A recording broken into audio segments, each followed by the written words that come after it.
जितकी दिसायला सुंदर तितकीच खायला टेस्टी। आज आपण बनवूयात बर्ड नेस्ट रेसिपी। उकडलेले 4 बटाटे यांचे सार काढून घ्यायचे आहेत आणि स्मॅश करून घ्यायचे। पनीर 125 ग्रॅम घ्यायचा आहे, तो बारीक किसून घ्यायचा आहे। किसलेलं पनीर आपण अर्धा घ्यायचं आहे, स्मॅश केलेल्या बटाट्यामध्ये टाकायचं आहे। अर्धा किसलेलं पनीर आपण नंतर पनीरची अंडी बनवण्यासाठी वापरणार आहोत। 2 मीडियम साईजचे कांदे बारीक चिरून घ्यायचे आहेत। 2 ते 3 हिरव्या मिरच्या बारीक चिरून घ्यायच्यात। अर्धा इंच आलं आपण किसून घेतलेलं आहे।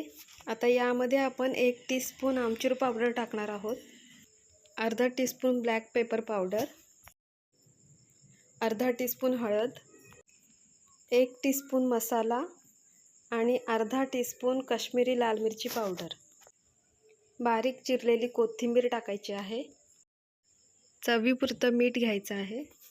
तुमच्याकडे ब्रेड क्रम्स जर अवेलेबल असेल तर ते तुम्ही घेऊ शकता। आता आपण उरलेलं पनीर जे किसून ठेवलं होतं ते घ्यायचं आहे। त्याच्यामध्ये थोडंसं मीठ, चाट मसाला टाकायचा अर्धा चमचा आणि 1 चमचा कॉर्नफ्लॉवर टाकायचा आहे।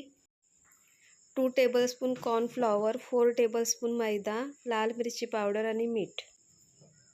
यामध्ये थोडं पाणी टाकून आपण जाडसर असं बॅटर तयार करणार आहोत। आपण जो सुरुवातीला डो बनवलेला आहे त्याला बघा असा आकार दिला आहे। या बॅटरमध्ये आपण डीप करून घेणार आहोत। मार्केटमध्ये जी रोस्टेड शेवई मिळते ती आपण इथे बारीक करून घेऊन या वाटीला आपण चारी बाजूने शेवईने कोट करून घेणार आहोत। हे सर्व तयार झालेले नेस्ट आपण फ्रीजमध्ये 15 ते 30 मिनिटं ठेवणार आहोत। पनीर एग्स डीप फ्राय करून घ्यायचे आहेत।